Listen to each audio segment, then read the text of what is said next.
Geopolitics, and China also was a big part of the results announcement, where Jensen says that he's still hoping to supply China with a modified processor, and they're still evaluating the limited options.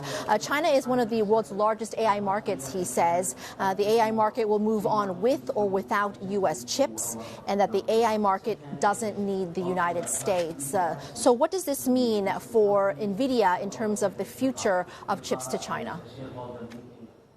Yeah, this is, I think his commentary was perfect in that he said there was kind of positives and negatives on the current administration, and he's encouraging more of the positive side. The positive side has been the AI diffusion rule has gone away.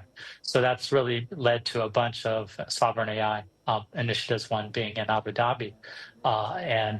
So I think that's great for deploying. He's going to Europe, so I think there's going to be more announcements of kind of these AI factories that he talks about in Europe as well. Israel is China was very critical insofar as, look, they, China is really at the forefront of AI model development. Look at DeepSeek. It's half the world's developers are in China. We want that. The world needs that. The U.S. hardware companies will benefit greatly from the demand that will come from China and from the innovation and applications that in China of AI. I mean, he talks about very much high performance, AI and inference and reasoning developments recently. But I think some of the exciting areas of the edge AI, where China I think will be super clever, especially as it relates to mobile phones. Getting a lot of kind of capabilities on mobile phones. Of course, e-commerce and manufacturing is all in China. So, the world benefits from automation in China, from AI in China. We get lower cost production. He left on a positive note. He said, that he is understanding that we need to onshore, and he's very supportive of U.S. onshoring. He praised, the entire Taiwan ecosystem, which is kind of moving with him to the U.S., including TSMC and Foxconn and everyone, Spill, Amcor on the packaging side. So he praises that side. Yet he also just doesn't say that means we need to exclude China from this picture. China is also an important piece that we want it to be part of the overall AI revolution that has really just started, right? I mean, I think the comparison to electricity is a perfect one. We're really at the early stages of building AI factories around the world, and we need information factories.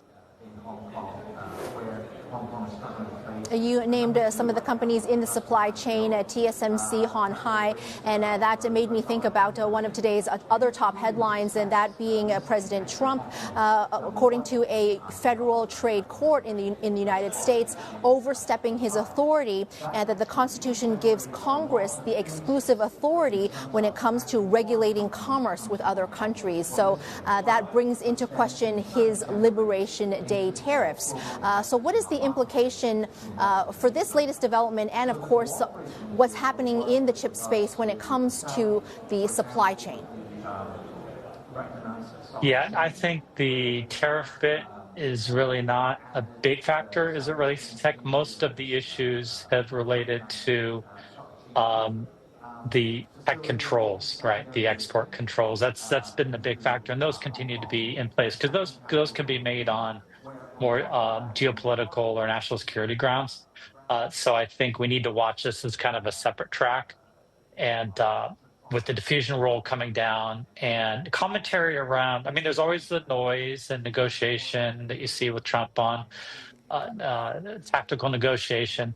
But then looking at the direction, I'm a little more positive on the direction, which is we want the U.S., he says we want the U.S. to be crypto-centric and AI leader and open AI and Stargate and all of these big initiatives, kind of put some credence behind those words and what's happening in Abu Dhabi and others. So really opening up GPUs to the rest of the world in an accelerated rate, even faster than previous administration, is what's actually happened.